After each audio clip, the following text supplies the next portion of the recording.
Welcome in the latest episode of Before Floor. Alan's just laughing at me. An extension of 5 on the Floor here on the 5 Reasons Sports Network, sponsored, as always, by Biscayne Great Brewing. You just check that out. That is the official craft beer of the Miami Marlins, also of 5 Reasons Sports Network. And you can also find their stand at the arena if you're going down there for Game 3 on Thursday. Make sure that you check it out, Biscayne Bay Brewing. Again, if you want the Pilsner, you want the pastime, but also if you want the Marlins Lager, the Tropical Bay IPA, ask for it at your local convenience store, your local grocery store, your local restaurant. It's starting to populate all of South Florida and eventually beyond. Also sponsored by our friend Lynette, insurancebylynette.com, frequent commenter here on the program. She also happens to be really good at finding you good insurance. 954-581-8800, 954-581-8800, the insurance agency that works for you. She can handle all kinds of insurance for you. Particularly, though, reach out to Lynette if you're looking for help with your driving insurance, your car insurance, because she can help you even if you've got a bad driving record. All right, let's get to it. We got a lot to get to today. I feel like I've been talking this thing out for 48 hours, including an hour with Ira on Onside Radio today. I don't know how much there is left to say, but we will try to get to it by looking forward, not looking back. We've looked back enough at Game 1. It was a possession game. I feel like a lot of these are going to be possession games in this series. But let's go around here. Everybody's healthy, correct, Brady? Everybody's playing that played the last game. Yeah, everybody's healthy. Everybody's going to play for Miami. I'm not hearing Brady. I heard Brady. Yeah, I think he's good. We have everybody. We have enough. Okay. All right, we heard Brady. All right, we have enough. All right, so let's get to the next part. I know I'm hearing everybody else but Brady. All right, so, Greg, let's look ahead at this. I feel like players who played for the Heat over the past 25 years, they have like signature moments. And by that, I don't just mean things we remember like a Ray Allen shot or, LeBron driving against Indiana at the buzzer or all the things that Dwayne did. But they have like moments of truth in the postseason. Like when they start to define who they are, right? Like Dwayne. Like Game 6 at Boston. In his very first series, right. Hero against Boston. Bam did it last year in the postseason as well. But I feel like we're coming up against one of those moments. I feel like Chris Bosh had many of those moments for the Heat. If he's not aggressive tonight, I mean, if he's just not – and here's the point I made with Ira. Ira was harping on the fact that Bam took the extension early. We keep talking about how he's not a max player, right, yet, because he's not getting paid like a max player yet. But he made a decision. He made a decision, which was his right, to take the money now. Right? Again, I don't blame him. He should have done that. But it hamstrings the Heat going forward a little bit. And by doing it, it means there's going to be less help for him and Jimmy going forward than there might have been. And if that's the case, isn't the payback for him to play aggressively and prove he can be one of the top 2 players on a contending level team?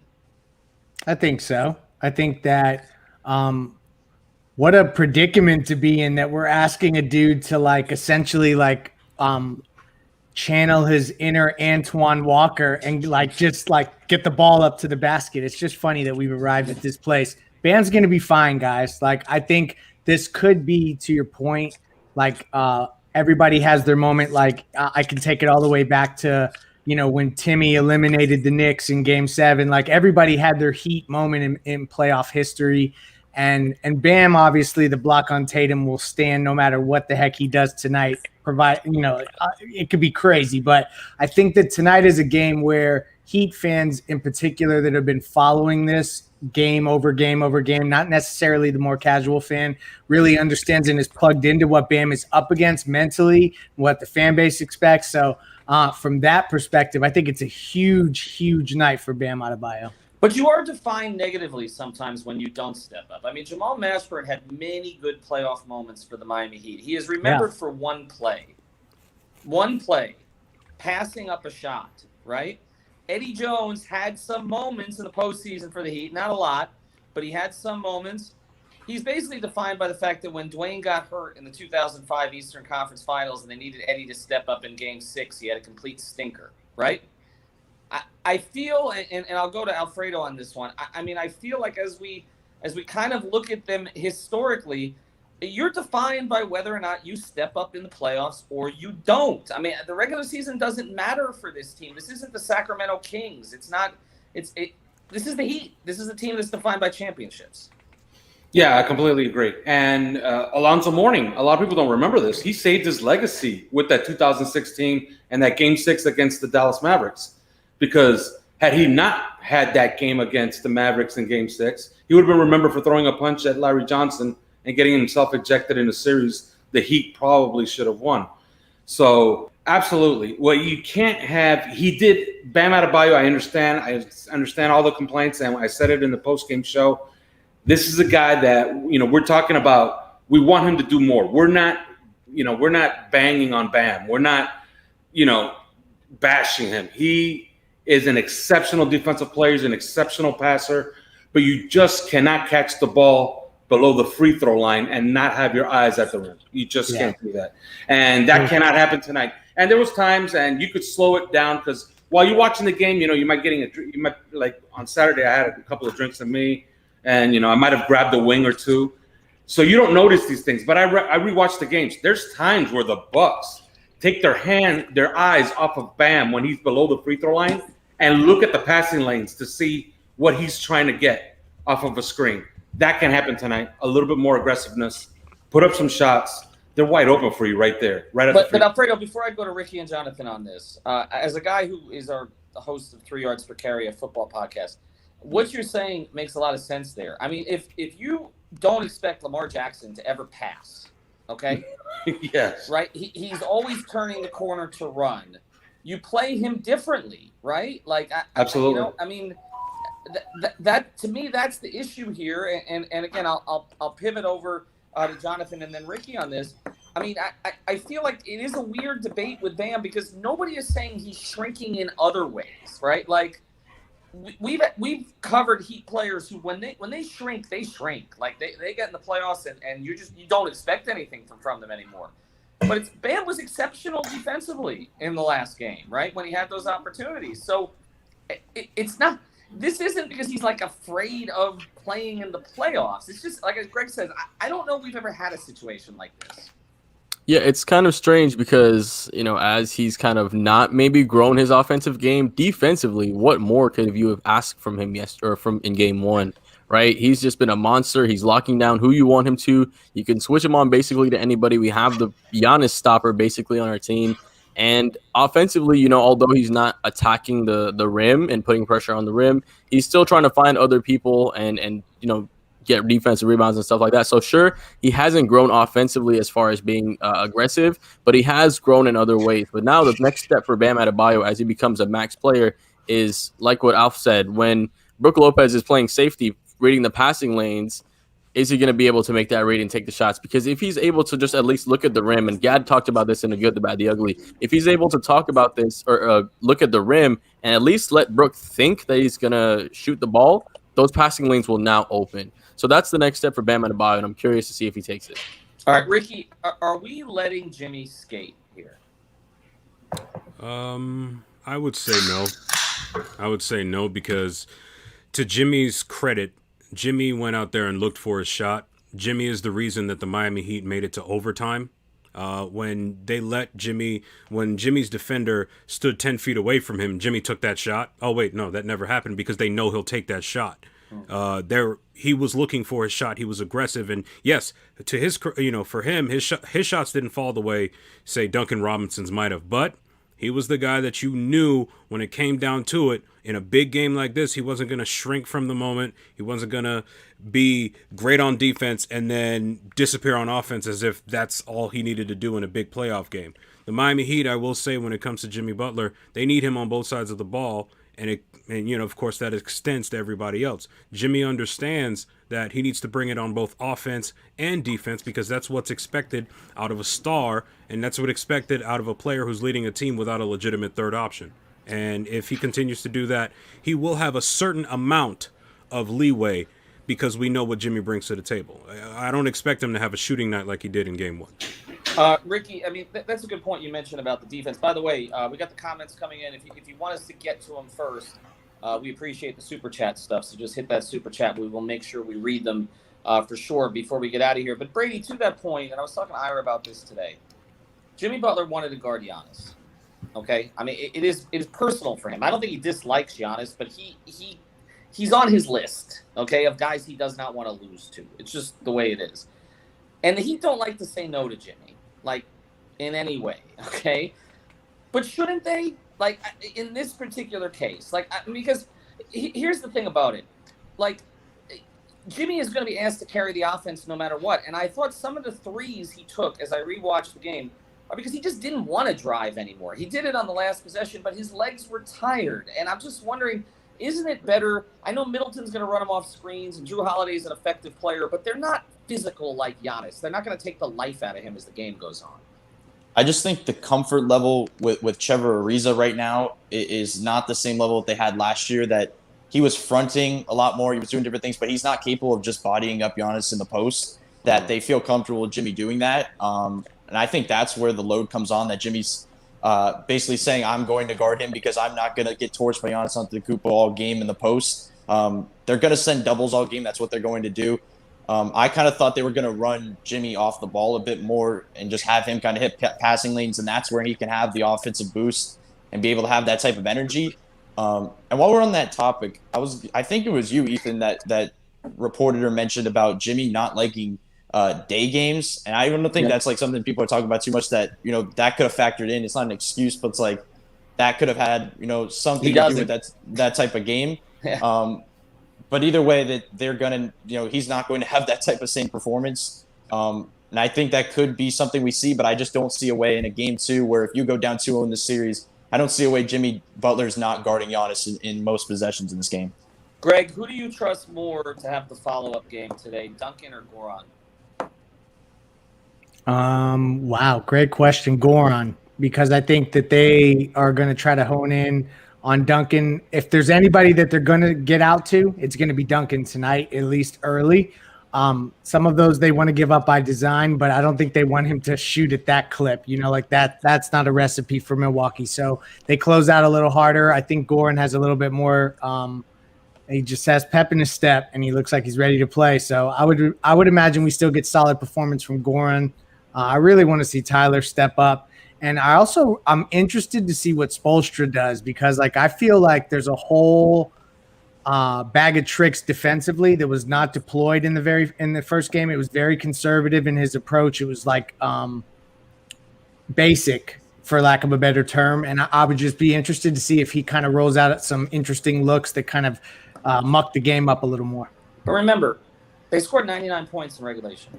I mean, the defense was good enough. I know Milwaukee missed a lot of shots, open shots. Maybe it should have been like 110. Yeah, and careless turnovers too. They got helped out a little bit. They got helped out, but overall the defense was pretty. Does anyone disagree with Greg though?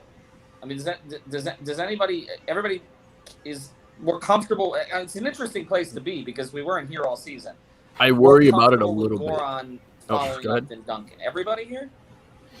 Well, I wonder if it's a trend. Because it's only, you know, we're talking about a sample size of 2, but it's been 2 games where Duncan has had an easy time, well, as easy as you can have it, against the Milwaukee Bucks and getting shots up. Because if I'm not wrong, didn't he get up 15 threes in the last game of the regular season against Milwaukee? And he seemed to get his way again. So maybe it's by design? You're right. Maybe. Yeah, Goran, as far as I'm concerned, Goran is signed, sealed, and delivered in terms of being a big game performer. All season, we've been coming for Goran about whether or not he's got anything left in the tank. At least as far as I'm concerned, ever since Game 7 of the 2016 first round against Charlotte, Goran has proven himself to be a big-time performer. I'm talking about a guy who looked like he was on his last legs this year after dealing with a myriad of injuries, as well as the foot injury that he suffered that pretty much knocked him out of the finals last year. He had 25 points off the bench in Game 1. Do I expect him to have 25 again today or tonight? No, but it wouldn't surprise me. I know he'll be there. Duncan is somebody that, relatively speaking, you can probably game him out. You can frustrate him, and on top of that, he's a marksman. He might have a bad shooting night tonight. Goran, however, will get free throws up in some way, shape, or form. I'm not worried about Goran. The other thing to consider with Goran is had a big break before Game 1, has a little bit of a break here, day game into a night game 2 days later. and then they get a couple days off. I expect, and we'll go to Alex on this, and I might have to go in a second. I'm going to let you guys carry this for the last 5 minutes, do the predictions. I would expect Eric to go tighter in his rotation today. Not necessarily open it up, because he's got 2 days off coming home. He knows he needs this win. I think Jimmy and Bam play 40 tonight, potentially, and I think Goran could get into the mid-30s tonight without much trouble. Did you see that, Alex? Yeah, I could definitely see him tightening the rotation, especially now that they kind of like they got to win this game, and Spo just feeling like, this is a game where you go with the guys you feel the best about, and especially if, some guys are struggling. Tyler Hero, maybe he doesn't get to play as much in the second half, but listen, I do think like the rotation that they have is good to go. Maybe Dedmon doesn't play as much, maybe Bam plays a little bit more. If they want to tighten that up, and maybe they can play Jimmy a couple more minutes, for example. But I think it makes a lot of sense. Like you said, you got so much time to rest, and I think it's just enough for Goran, just enough for Andre too. By the way, Ariza as a 35-year-old, it definitely matters. But look, like those shots are gonna be there for all these guys, man, and it's really gonna be like I feel good about Goran and Duncan being able to replicate, maybe not 100% of what they did in Game 1, but about 80% for the rest of the series. That they're gonna keep defending the way they did in Game 1. They're gonna be going like this for the rest of the series. It's really gonna be on the rest of the team to come through with some mid-range shots, and Jimmy and Bam to come through with those mid-range shots, and to finally somehow get to the paint more consistently and better decision making down the stretch. Because I thought that was a huge reason they ended up just not winning. There was a lot of questionable decisions there. Yeah, we talked. Ira and I talked about some of the questionable decisions, and I think we need to have an assistant coach conversation in the offseason, because Ira and I did that today, and I think that is been a consistent problem this year. As he mentioned, there should have been 6 assistants screaming about that, and they weren't. Jonathan, we appreciate the donation. 2 best teams in the East are the Bucks and the Heat. Let me see who wants to handle that one. Brady. Every time that I watch the 76ers, I go into it thinking that's the best team in the East, and then they prove me wrong. So like the 15 Hawks. Put Brooklyn in the conversation, and the Heat is there. They're in that conversation with those 3. Keep Philadelphia. Art Bra says they don't need me at the game. You're gonna have to pay me more than $1.99 not to go to the game, though. I mean, that's it. But $100, we have a different conversation here, because I won't have to get a babysitter. Let's get to it, because I know everybody wants to get to the game. Alejandro's gonna stick around here. But let's do these in 30 seconds or less. Okay, I'm going to do this, and I got to fly, and my feed's going anyway. Predictions, I like the Heat tonight, actually. I like the Heat tonight. I think they cover. I think they win. And I think mostly it's because they just get the Jimmy game they didn't get in Game 1. And I think we're going to get a game from either Hero or none tonight. I don't know which it's going to be. I think it's going to be Kendrick, actually. I think we've slept on I think Kendrick was fine in the first game, and to be honest, that's really all they needed for him to have his confidence in the playoffs now. He wasn't great, but he was fine. He played a playoff game as a starter. I think we get 18 from Kendrick tonight, or we see 18 from Kendrick tonight. I'm going to turn it over. Greg, you run point here and finish this one up. Again, insurancebyLynette.com, prizepicks.com. Use the code 5. We had a dozen signups over the weekend, so we apologize for the Kendrick Nunn pick, though. It's fun. I won with a Kyrie Irving scoring pick and Bam Adebayo rebound pick. So we're gonna go through predictions here. Let's just go around. Brady, who you got? Yeah, I think this is I think I got the Heat in this one. You mentioned the defensive adjustments in this one. I think there needs to be some more offensive adjustments. I think they need to get more creative with stuff that they didn't do in Game 1. One of the things I mentioned on Twitter, and I know you followed up on it, was the guard screening. I don't think we saw enough of that. That was just one thing, that getting Jimmy on mismatches. Obviously, it's harder to say on a game that he struggled from the field, but if he's gets going early, in this game tonight, they're gonna have to throw Kendrick Nunn, Goran, Tyler as the screeners and get force mismatches, especially with the bench unit. You want to get Bryn Forbes on Jimmy Butler as much as possible. So I think they're gonna have to adjust some things offensively and just try to change some things up a bit. We're going to harp on Bam's aggression, but I honestly don't think people I think are expecting a little bit that he's just going to come out and just take over offensively. I wouldn't expect that. I don't think it's going to be the same thing as last game, but I think he still does his regular thing, takes a few more shots. But I do think Miami ends up getting a win. Jonathan. How you feeling about tonight? What do you think? I'm feeling good, man. I'm feeling good. I feel like defensively we kind of figured out what we want to do, right? We understand what we want to do against the Stars of Milwaukee. So now with having that, like Brady said, the main tweaks are going to have to come offensively. So if Jimmy and Bam can just hit those inside shots that they were missing last game and do the things they were doing, like, hit those shots, I feel like we can get that game. And like you said, I think Kendrick Nunn will have that turnaround game. He was a little nervous in the first game, you can tell. If he comes out a little more comfortable in this game, he could be the drop killer. Alex, how you feeling? Jesus, I don't know what just happened with my mic, but other than that, I feel great. I think this is that a mic drop? Is that how good you feel about a Heat victory tonight? You dropped the mic live? Yeah, it's not good. I'm just an Uber driver. It can be, just going through mics like that, but really, this is a guaranteed dub for the Heat. This is what they do. This is what they do. They bounce back from stupid losses. I think you're going to see. Look, there was a bet out there on mybookie.com/ag. I mean, mybookie.ag, promo code 5. Excuse me. Guts. If there was a bet about Bam taking a mid-range shot in the first 3 possessions, I would take that bet. I would, put the house on it if I had a house. And they're winning this game tonight, right? Like, I understand they've been inconsistent all year. But in the playoffs, I feel like this is when they're going to get their shit together. I don't think Jimmy and Bam are going to score. I mean, are going to shoot 7 of 41 again or whatever it was they shot. And to me, it's just like, is Bam really going to have this game over and over again? I don't believe that. I don't really think that's the tale of Bam. I think the tale of Bam as a scorer is the inconsistency. And you know me, I don't think it's a story of the game. But this is what he does, I feel like, right? Like, he has one good game when it comes to scoring, one bad game, and then we'll see. We'll see if it actually changes for the better going forward. Hopefully, it's just growing pains. Yeah, he always does #bounce back. Alfredo, do the Heat bounce back? Yes, they do. And it's rare that there's a game where, like you always ask, okay, what adjustment do they need to make since you lost the last one? And it's rare that, you get on one of these shows and you say, they don't got to change a damn thing. And they really don't. It's just minor adjustments that certain players have to make.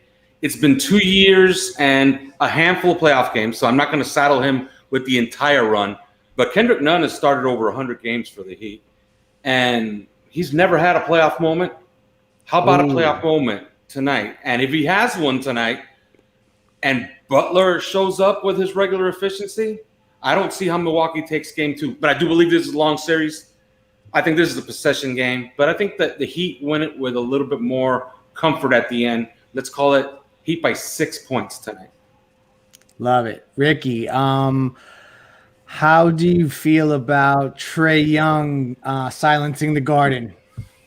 I think both the Knicks and Heat are down 1-0 right now. So I don't see why either side should be laughing right now. Mainly but one hasn't won a first-round series in 20 years. Mainly because at this point, I honestly don't know. I don't know what's going to happen tonight. They've got him on his heels. Two things could either happen. Either it'll be a very close Heat win or a runaway Bucks victory where they practically spank the Heat and just blow them out. And I will say this with regards to the makeup of this series. Miami is coming in this series as the underdog. Never mind what Heat culture or Heat Nation might think. They're in this thing as the underdog on the road. And if they want any chance of truly winning this series, my position is that they absolutely have to leave Milwaukee with no less than a split. They can't go back to Miami down 2-0, even if it's home court advantage, because at this point, it's just Miami needs everything they can get. They let one slip on Saturday that they, for all intents and purposes, should have won, despite Bam. So if they don't win tonight, it's going to be trouble. And I think Jimmy understands that. So it's very possible that we could either get a close Heat win or a runaway Bucks victory. That's the best. They didn't drop game 1 at home. Yeah, no, it's good points because, like, if Milwaukee regains form from a shooting perspective, which we talk about coming back to the pack, like we think Bam and Jimmy are going to shoot better. Milwaukee may shoot better too, but I just and the Heat have won what is it now? 23 consecutive series with at least one road win. Yep, so, and they're 8-9 all time when losing the first game of a best-of-7 series. That's the best record among current NBA teams. And so that starts with a win tonight on the road by my prediction, but I'm also going to add a little fuel to the fire and just say, even if they drop tonight, honestly, they can go and win 2 in Miami because that crowd is going to be hyped. The capacity has been increased. And I think that you can still go and get 2 games. Pat Riley famously says a series does not start until the home team loses. So we shall see. But I think the home team loses tonight. Heat by I don't know how many, but the Heat are going to get it. Thank you for joining us. I think Alejandro is going to be following up with maybe some pressers and fun stuff like that. I don't know for sure. But thank you for joining us. Playoffs to talk about. The place you're going to want to bet it, of course, is busr.com, busr.com/5RSN. $100 deposit. They'll give you a $100 credit. Plus, you get that 30% bonus. So it's busr.com/5RSN. All right, Jim, let's get right to it here. Start with the team that everybody in Miami cares about. The Miami Heat play tonight against the Milwaukee Bucks. Tough overtime loss in game 1. Jimmy Butler, maybe his least efficient game with the Miami Heat since he's come to the Heat 2 years ago. Bam Adebayo not aggressive enough. They wasted really strong games from Dragic and Robinson. You have not liked playing the Heat this year, but you did pretty well on them in game 1. Right. Well, I guess we now say Bam and LeBron are both not aggressive, right? That we can sort of make that comparison. Listen, yeah, we had the Heat +5 and we had the under. We sweated a little bit when the game went into overtime. Still, and listen, I still think we saw 3 things in that game. In that game 1 that we're not going to see again, okay? First of all, the Heat aren't going to make 23-pointers again. Second of all, Bam and Jimmy aren't going to go 8 for 37, and the Bucks aren't going to go 5 for 31 or whatever it is from three-point line. It's all going to balance out, but I still like the Heat +4.5. Here's why. The Heat, for all their picadillos for me as a bettor, they still on the road cover 54% of the time. And the Bucks under 500 at home against the spread. So the numbers tell us we keep riding the Heat at +4.5 and 222.5. That's now the over/under in that game. I still like the under. Hopefully we won't go into overtime, but I love the under in that game. So I'll take Miami +4.5 and I'll go under 222.5. All right, so take Miami, go under. I like the under better than I like Miami there, though I could be pushed into the Miami situation. I just don't know if we're going to see that Dragic again. That's my question, because he's really the guy in a lot of ways that kept them close in game 1. All right. Back to the shoot around. The Miami Heat lost 109-107. Chris Middleton broke our hearts, but there still is game 2 in Milwaukee. Ariel, from what you saw last game, what's the one biggest adjustment you want to see the Heat make from game 1 to game 2? I don't know that a massive adjustment needs to be made. I feel like, the Heat had a lot of good looks within the flow of the offense. They just missed them. They shot really well from 3, but everything below the 3-point line, like Jimmy went something like 3 for 17 or 4 for 17 on uncontested below the 3-point line field goal attempts. So you would expect that to kind of correct itself. If I'm going to make one adjustment, I probably want Bam bringing the ball up the court a little bit more and then having guards screen for him more frequently.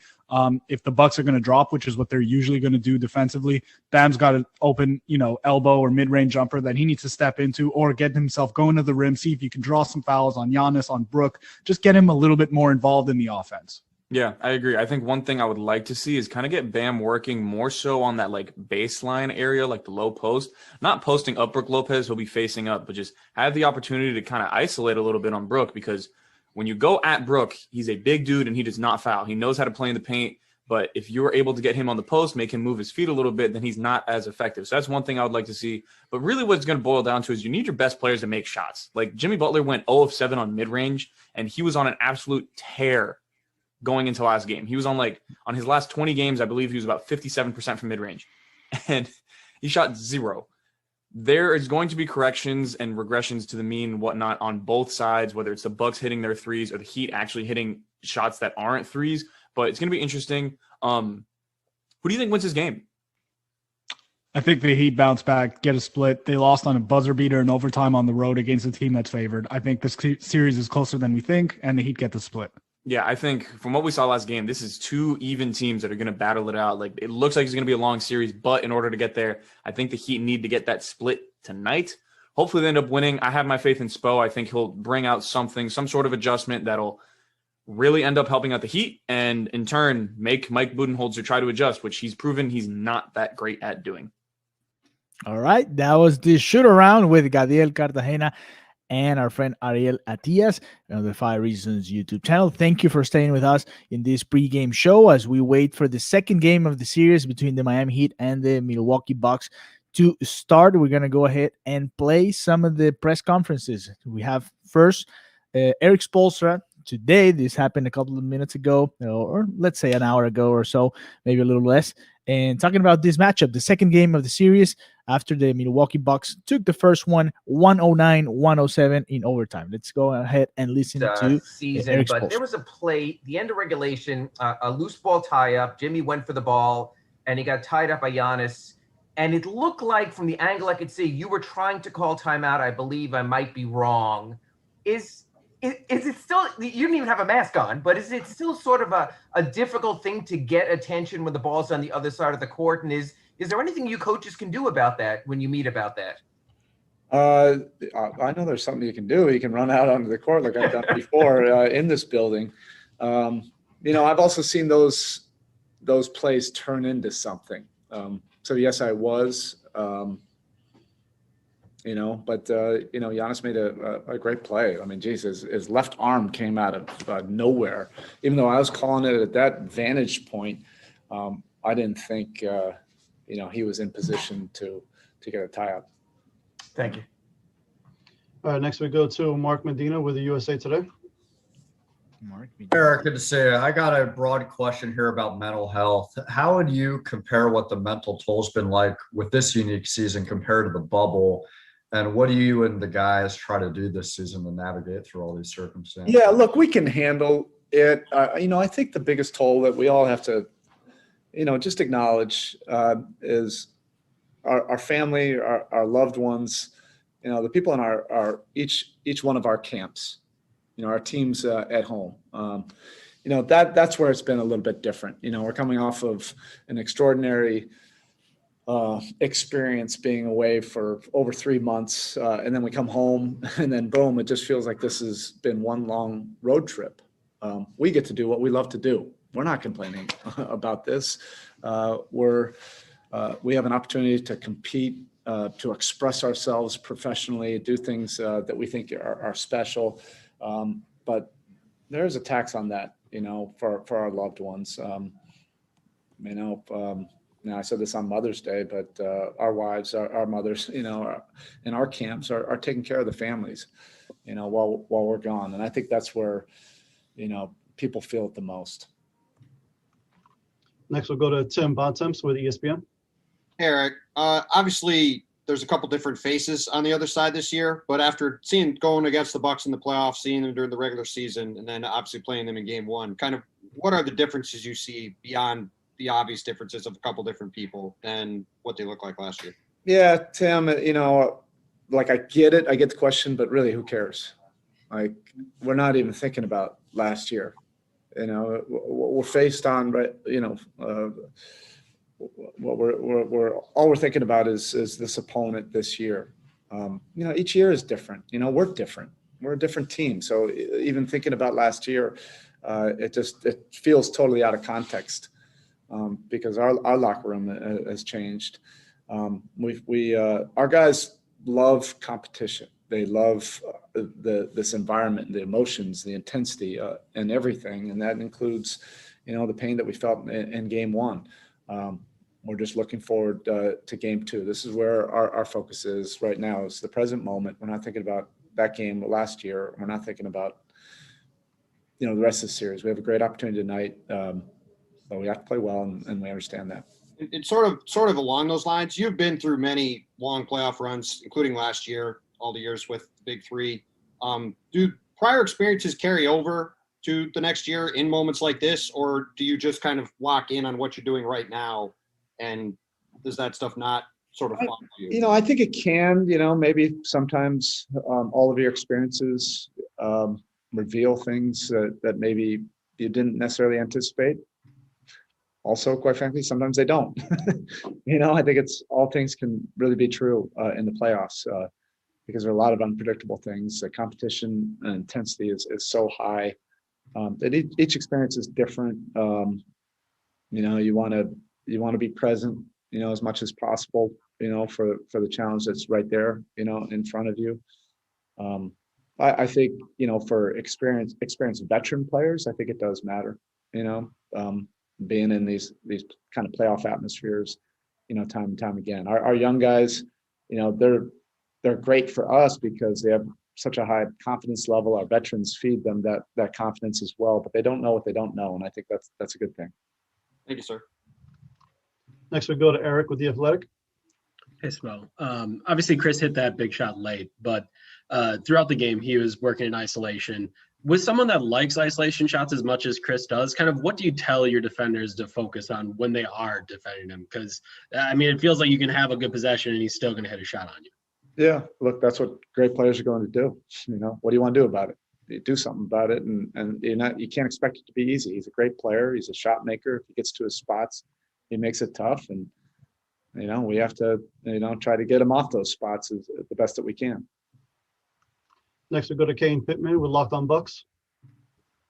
Hey, Eric. I had a question about Brook Lopez. I know you've seen the Bucks a few times this year, but Jimmy wasn't there.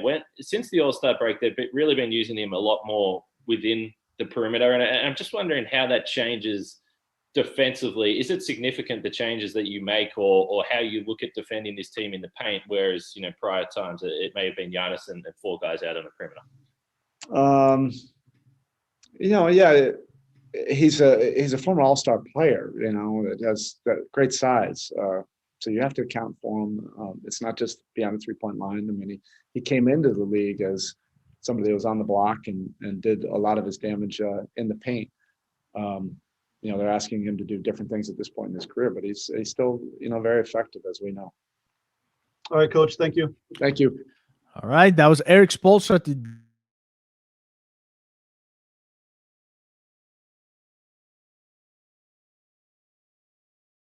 Catch it before, if you couldn't catch the beginning of this show, go ahead and click and drag it back, and you can watch the beginning of the show where we did our analysis on the game. So let's go ahead and continue listening to some of the players right now, talking about what happened in the first game of the series. Let's start with our friend Jimmy Butler. You'd wind up with something like this at the start, and sort of, can you take something away out of being so competitive on the road and giving yourself a chance right to the last shot? Yeah, I feel like we can take away their second chance points a little bit better, get back a little bit low in the transition. Other than that, I think it was really solid. Had some miscues here and there, but overall, saw a lot of good things. Jimmy, I can't recall a lot of games when you shoot 9 3-pointers, which obviously factored into the 4-22. Is that a case of you guys taking what they are giving, or is that a case of maybe taking sort of and not sort of pursuing better percentage shots there? Taking what they are giving. I may shoot 9 next game as well. They'll fall. I know that, you know, get in there, work on some touch. Touch was a little bit off. I'm cool. I think we all live with that. Just got to be better as a whole, honestly, myself. When you see you and Bam combined for 8 of 37, which almost seems unfathomable, and yet you were still that close, is that heartening that on less than your best day you're right there, or is it discouraging that there was that 8 of 37 combined to start with? Thank you. You miss shots. You got days like that. That's okay. The whole thing is you just got to bounce back, figure out ways how you can be better. Not just on offense, but on defense as well. I think, like I said, I'm taking the shots that I missed. He's taking the ones that he missed, and we will continue to take the same ones because they will fall. Thank you. Next, we go to Cooper Moorhead. Jimmy, by and large, the team seemed to get a lot of good looks from 3. So not all of them fell, but there also weren't those relief cuts. There weren't any lobs. Only 16 shots at the rim, I think, for the team. Did the shot profile feel good to you, or are there things you guys need to do better to get more in the paint? I think that's on me. I got to do a better job of attacking downhill, forcing some type of help and getting the ball to the perimeter. Bam as well, Goran as well. I think that's been our jobs all year long. Maybe we got away from it a little bit. But, you know, back to the drawing boards, watch some film, go through some things, and get back to that. Thank you. All right, next we'll go to Ellie Adams with The Athletic. Hi, Jimmy. Can you talk about Duncan's performance? He tied the franchise record again for 7 threes in a playoff game. Dunk's huge for us. He shoots the ball with so much confidence. Can't leave him. Got to know where he is at all times on the floor. And we want him to continue to be that player, be that threat. And I'm happy for him because he works so incredibly hard, and he's very key to what we're trying to do. All right, Jimmy, thank you. Appreciate All right, that was Jimmy Butler a couple of nights ago after the Miami Heat lost 109-107 in the first game of the series. Thank you to all of you that are joining us here in the pregame show on the 5 Reasons YouTube channel. Remember to subscribe. We're going to have the live score going on here during the game, not like within the first game. We're going to stay here with you in this same broadcast. So go ahead, and if you have to grab something, your beer or anything that you're going to get during the game, you can share it with us here during the game. As we go and talk about the game as it's going on right now. But before the game starts, it's supposed to start at 7:30. Before that, we're going to continue listening to some of the guys, especially let's go now with Duncan Robinson, who had a great game on game 1 against the Milwaukee Bucks. Sorry, I couldn't hear that. What was coach's message after the game? We just talked about what we need to do better, particularly the effort areas, offensive rebounds, transition, stuff like that. So, we got to take care of that moving forward, and we know that. So we'll address that tomorrow in a film session and get back to it on Monday. Thank you, Duncan. Next, we go to Ira Winderman. Duncan, I mean, did this almost like a stage setter to show how competitive, how close these teams are, that you need overtime in the first game, and that even on a night that Jimmy and Bam are off, that there's still going to be that kind of fight to the last seconds? Yeah, we expected this to be really, really hard. This is going to be a battle. It's two really good teams, two teams that play hard, compete, and have some familiarity as well. So, things aren't going to come easy. We knew that. I thought we had stretches where we really battled, showed some grit, showed some toughness. Obviously, on the stretch there, we weren't able to get it done, but there's definitely some things we're going to learn from and take away from this one and apply for the next one. And then just what a wild afternoon for yourself. You tie the franchise record with your 7 3-pointers. You get called for a flagrant in overtime. You then come back and make a 3 right after the flagrant. And then you're right there on Chris when he drains the game winner with 0.5 of a second to go. What was the roller coaster like for you personally? Thank you. Just focus on doing my job, defensively, being active, being in the right spots, competing on the ball, offensively, just being relentless, being aggressive, flying off the stuff, being hard to guard in that sense. In terms of the final possession, in that situation, you got to make somebody miss. So could have been better for sure. And I will be, learn from it. This obviously stings a lot, but, we got to have short-term memory, learn from it, but move forward.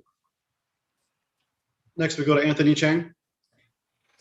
Hey, Duncan. Obviously, we know what Milwaukee's defense wants to do. They want to make it tougher on the paint. But with the way they were pressuring the ball, is there anything that surprised you with the way they defended you guys today?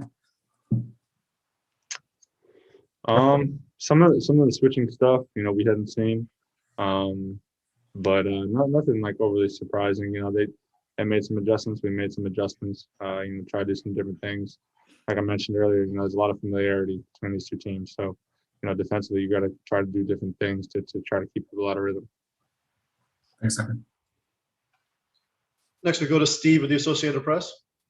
This morning, early in the game with the week-long layoffs since the end of the regular season, it seemed a lot of players were having trouble shooting. You certainly weren't among them. You were on fire from the start. Just how were you able to kind of start off just as such the rhythm you were able to? Just try to focus on taking good shots, being aggressive, not getting too caught up in the result, but, just doing my job in that regard. And, my teammates did a really good job freeing me up, giving me opportunities to be successful. So, just got to maintain, stay with it regardless of what defenses do and try to make adjustments, but just stay with it. Up next, we go to Cooper Moorhead. Again, with Lopez and that drop, it seemed like the trade-off was on display with the shots you were getting, and then the lack of shots the team was getting at the rim, especially on some of those relief play cuts. How do you think that drop coverage worked out? Was it better for you guys, or is there something you guys need to work on that balance? We knew obviously going in that that's what we were going to see. And, that's what he does, and he's one of the best in the league at it, protecting the rim, and they do a good job of keeping him back there and bullying and muscling him through screens and trying to slide under and make it tough on guards. So, it's give and take, right? If he's going to be back there, then there's opportunities for guys to come off if we set good screens and create good action freely. But obviously he's also back there to protect the rim. So we'll see how it goes the rest of the series. It's going to be a series of adjustments, and you're not going to be able to just win doing one thing, and we know that. So that requires us to adjust, adapt, and find a way to win. Including the last regular season game against them, you guys have taken 99 threes total against Milwaukee. Does that feel like what's going to be required? And what did you think of, on balance, the looks you were getting from three? I thought we got good ones tonight. We had stretches where they didn't go in, but like I said, you try not to get too caught up in the results in that respect. But we know what they want to do, right? It's protect the paint and force those tough twos, and go from there. So it's going to be about adjustment. It's going to be about making shots as well. But really at the end of the day, it's going to be about, can we stop them defensively? Be a little bit tougher on that end, rebounds, and do all those things. Thank you. Next, we go to Ellie Adams with The Athletic. Hi, Duncan. Can you talk about Goran's performance tonight with 25 points? Oh yeah, G's a gamer. We expect that from him. He's played in a lot of big games and tends to be at his best when the moment's the biggest. So, we count on him. Obviously, we feel comfortable with the ball in his hands and making plays for others, and obviously being aggressive attacking. So, expect more of that throughout the series. Next, we go to Yanni Torres with Tab Deportes, Puerto Rico. Hi, Duncan. How would you describe your game during the second half of the game? Sorry, can you ask that one more time? I'm sorry. How do you describe your game during the second half of the game? Oh, the game plan. Sorry. Yeah, at halftime, we needed to make some adjustments, mostly just in the effort areas. Try to win those 50-50. So we talked about that and thought we had stretches in the second half where we were better. Defensively, we just needed to continue to be really solid, be in gap, be disruptive, and then finish. That was big, to finish possessions with a block out and a rebound. Next, we'll go to JC with La Guardia de la NBA, Puerto Rico. Hey, Duncan. Jimmy Butler and Bam only combined for 26 points tonight. Do you feel that the issue was more the offense, or that you guys could have done more on the defensive end?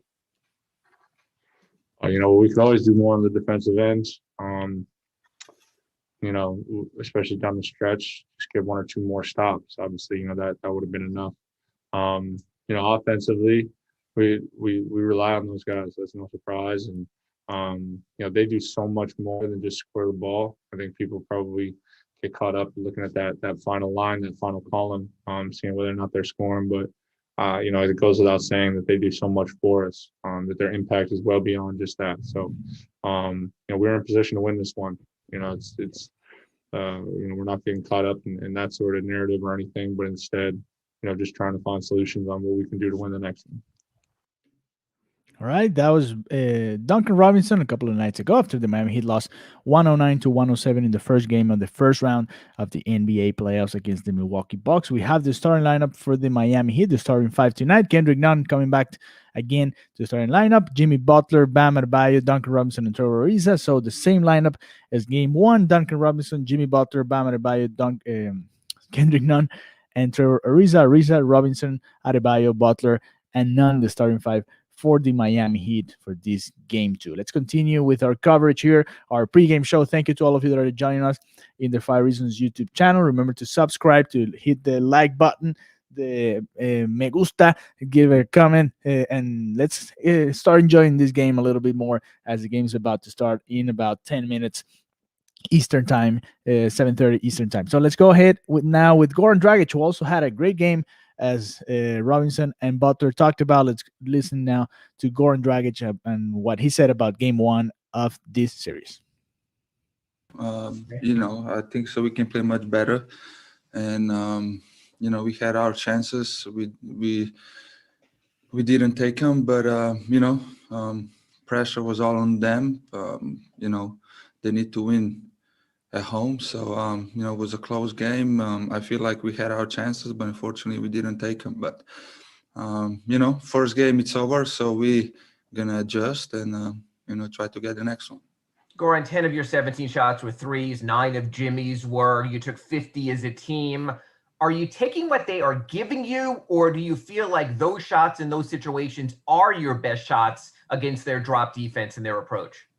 I mean, if you look as a team, then they're in the bottom of the league to give in threes. So, I think so. We have a great shooters who can make threes, and I think so. The plan, was to take open ones, and we did it. We missed a lot of easy ones, mid-range shots, and definitely that hurt us a little bit. But overall, we were in the game. That's what it's encouraging for us. We didn't have the best performance as a team, but we know that we were there. So. And lastly, last year you started the playoffs, you came off the bench, you look very comfortable out there. Is it sort of a playoff Goran time again? You feeling sort of good this time of year and just the way it went for you, at least today? I mean, this is what it's all about, those games. I love those games. I know the preseason, it's important, but this is what we play for. And, I just want to be out there, help my teammates and, be here for them. Thank you. Next, we go to Anthony Chang. Hey, Goran, when the Bucks are sagging off of Bam like they were today, and they've done in the past with him, I guess what do you feel like is the solution to that coverage for Bam, and how does that change the way you guys work around him, with them and cuts and all that? I feel like he needs to be more aggressive. I'm not saying to take that mid-range shots, but he got that ability to put the ball on the floor and be more physical and try to, challenge him at the rim. I know Lopez is big, but I think so, Bam has that quality that he can do many ways. He can score many ways against him. So, we're going to have to watch the film and, see how we're going to attack the next game. And hopefully we're going to make some changes. Thanks, Goran. Next, we go to Cooper Moorhead. Or along those same lines, team as a whole only got 16 shots at the rim today. Got a lot of open threes, but there just weren't a lot of those relief baskets, not a lot of cuts, things like that, not a lot of lobs. Is that just the reality of playing Milwaukee and what they're going to take away, or are there things you guys can do better to get more at the rim? I mean, definitely, we know their game plan. They're going to pack the paint. Lopez is going to be in drop. He's going to be inside, so it's tough to score inside the paint or making lobs.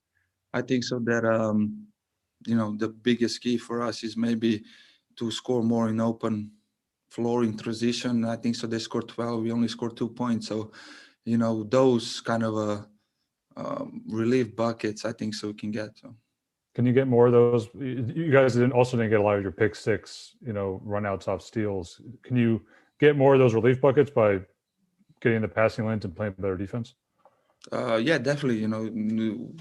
They were more aggressive. I feel like we need to, step in. Usually Jimmy is really good at that, and he gets a lot of those.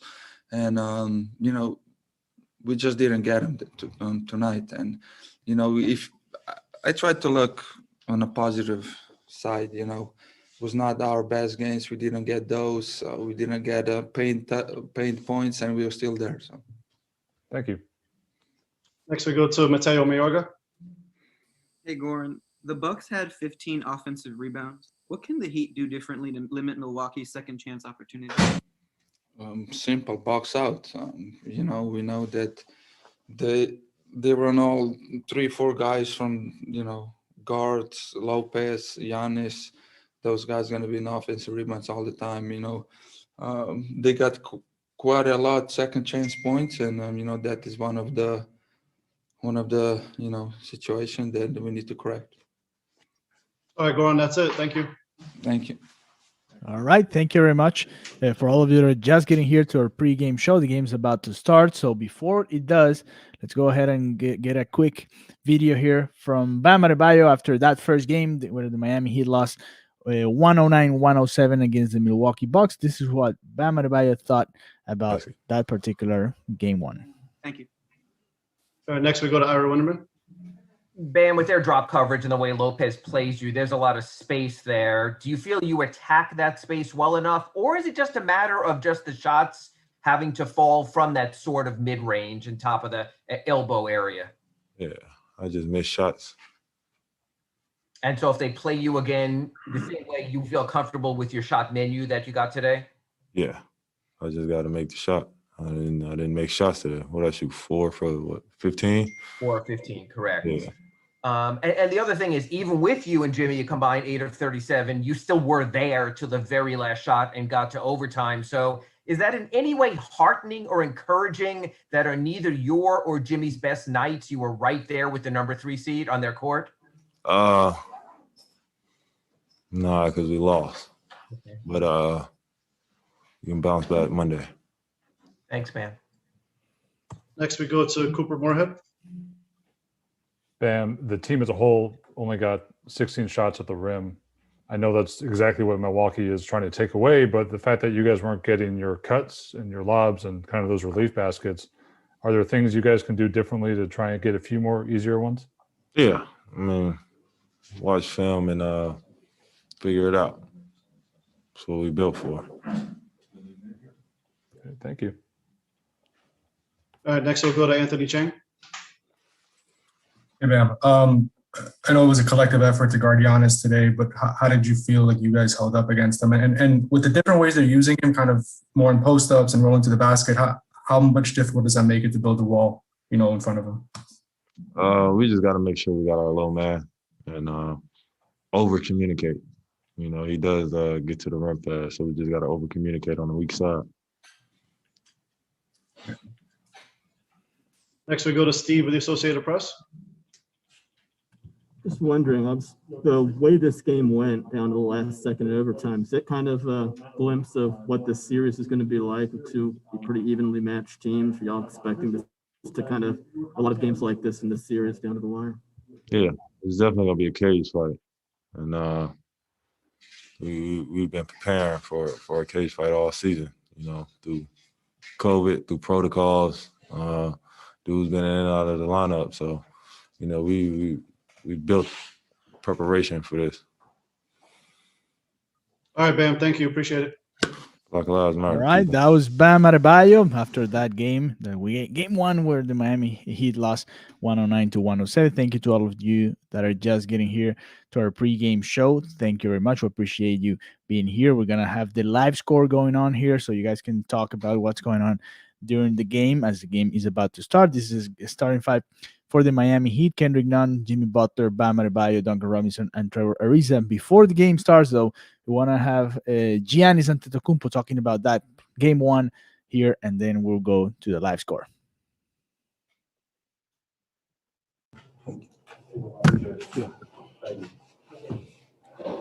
Our questions for Giannis. Jim Ozarski. Can't see them. Be honest. I guess we'll start with just sort of the overtime and the end of the game there. How did you see that set up for Chris? What were you looking at, and how did you see that kind of unfold? Chris play? Yeah. Great play. Great screen. Was able to get to a spot, rise up, and that's what he does, and having a guy like Chris, with the ball down the stretch, what's going to come. You're going to get to a spot, try to rise up, and everybody else, we tried to go for the first rebound, but thank God he made it. How are you feeling physically with the left elbow? What happened there? We saw you kind of reach for it. I think it was like when Jimmy went free.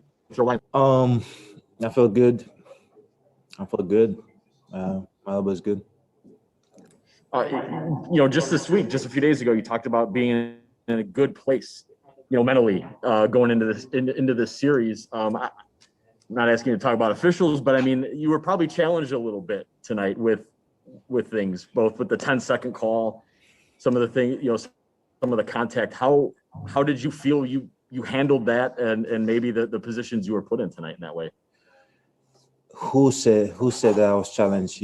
That's your opinion. That's my opinion. Yes. That's your opinion. I was just trying to play basketball, try to enjoy the game. There's going to be times that good things going to happen. There's going to be times bad things going to happen. And, my motto is don't ask, don't expect, don't beg. Just keep playing the game. And that's what I tried to do tonight. And that's what I'm going to keep doing moving forward. Don't get too high, don't get too low. It was one game. And we just got to lock in, see what we did well today, see what we did not do well, and try to lock in for the second game. Eric Name. Were you given a warning at any point for the 10-second call? Sometimes when 10-second calls are made throughout the game, they're like, hey, speed up, go faster. Were you given a warning before they made that call? I don't remember. Probably I did. But I don't remember that. And I'm not just going to stay in that play, and I'm not going to complain about it because that's not who I am. But if it was a 10-second call, great call. I'm going to keep doing my routine, keep trying to make my free throws. And if it's 10 seconds, it's going to be 10 seconds. I'm going to live there. I guess for you, I think you were 10 for 27 from the field tonight. Didn't have the best shooting night. Just kind of what were you seeing out there? It looked like you were getting to the spots that you've been kind of getting throughout the season, but shots just didn't go in. But what were you feeling out there? Just try to stay aggressive the whole game. And that's what I'm going to try to do the whole series, stay aggressive, miss or make, keep, taking possession at a time, keep having fun, keep trying to get to my spots, keep making the right play. And as I said, there's going to be days that you're going to make shots, there's going to be days you're not going to make shots, but you got to keep shooting. You had Jimmy for a long time tonight. Just what do you think of that challenge? I know you have the strip of him late with about 30 seconds left in regulation. He has the buzzer beater. Just kind of what you see, wide variety of outcomes throughout the game tonight. Obviously, great player. The ball's going to be in his hand a lot. Going to make a lot of plays. Going to shoot a lot. He draws a lot of attention, and you got to be ready to go against him. But I love the challenge. Last year I didn't have the chance to guard him as much. This year, I'm out for the challenge, and I'm here to compete. I'm here to help my team win. And obviously, a great player, and you got to be extremely locked in against him. And that's what I'm going to try to do. Zora Stevenson. How is the approach different? I know a lot of times Coach Bud likes to have you in that rover role so that you can make aggressive plays, right, defensively. How is it different for you when you're on the marquee player and you got to really just be focused on one person as opposed to being able to be everywhere? Obviously, as I say, you gotta be locked in. Because the ball goes from his hand a lot, and he's looking for his teammates. There's gonna be times he's gonna come and shoot.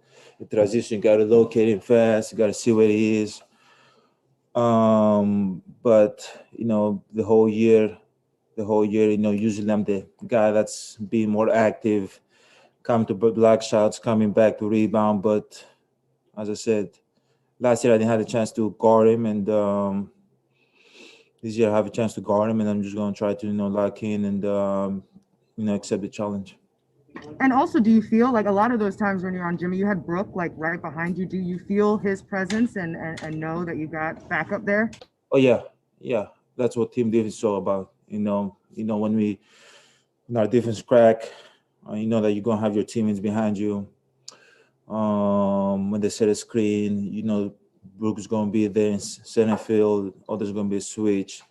It's all about team defense. It's all about competing all together, and I know my teammates have my back. How much did you feel the crowd today? Oh, it was unbelievable. It was amazing.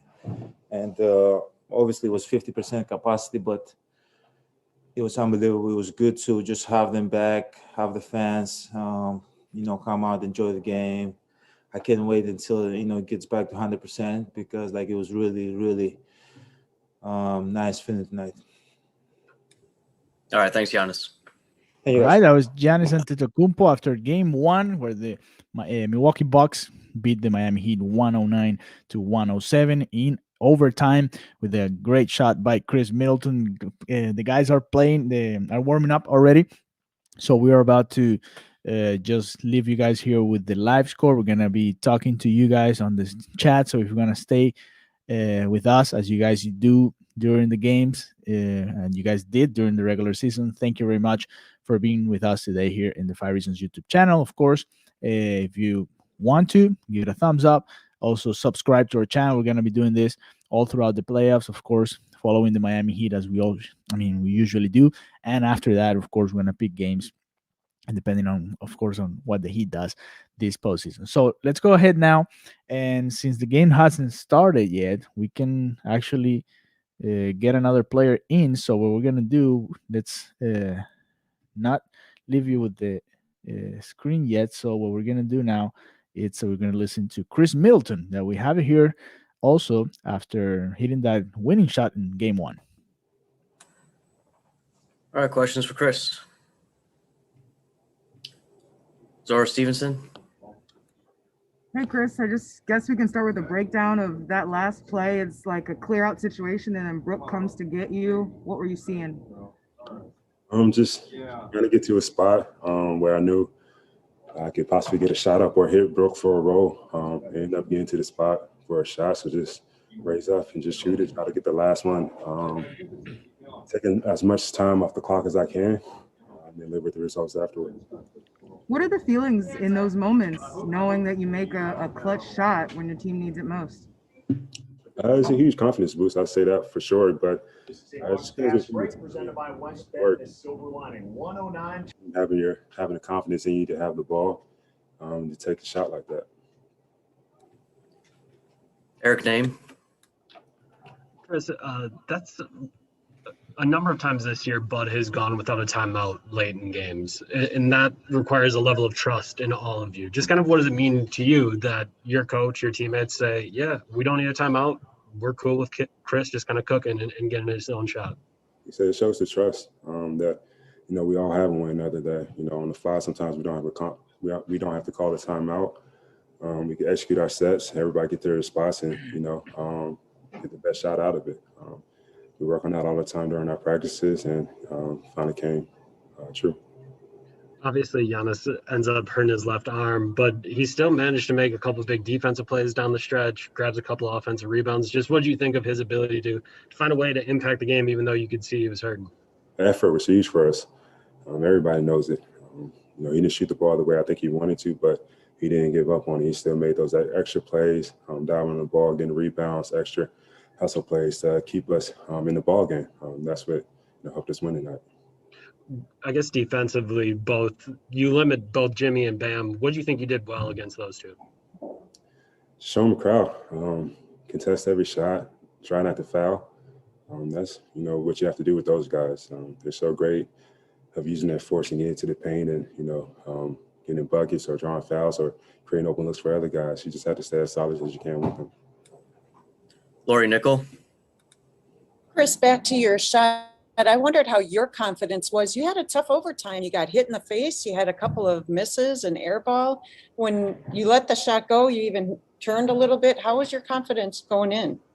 I had all the confidence in myself. You miss a lot of shots, you make a lot of shots. You just have to trust the work that you put in all season, during the season, and practice. That's all I do when I'm in those situations, or even if I miss a couple in a row or bad misses. Shoot the next one with confidence, knowing you worked on these shots before and you seen them go in. MK Burgess. Chris, do you have me? Yeah. Awesome.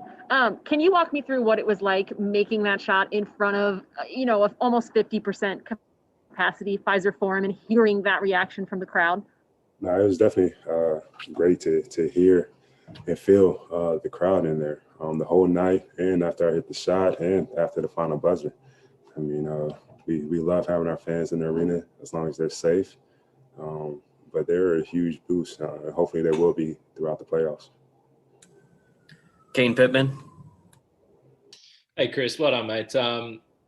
This game, late in regulation, some things didn't go your way. You missed some free throws, and it did feel kind of similar to some of the situations you were in this series last year. You guys have played in a bunch of close games throughout the regular season. What did you feel the mood was like within the group and during timeouts, during the break between regulation and overtime? What were you saying to each other to keep everyone believing that you were going to be able to pull this out, despite the fact it wasn't exactly going your way? Just stay with it. Keep defending first and foremost. And then on the offensive end, shots are going to fall at some point. Just keep working. Don't force it. Just trust everybody out there. All right. Thank you, Chris.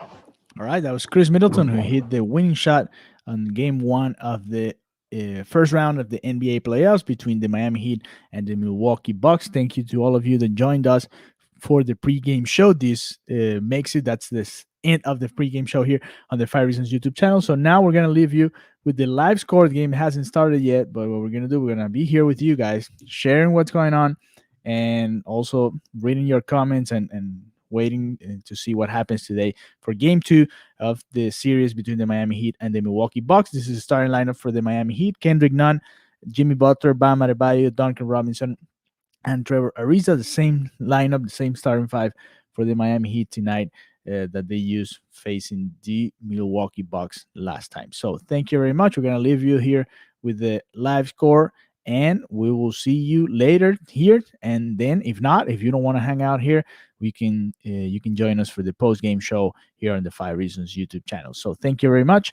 and we will be back here in a second as soon as the game is starting.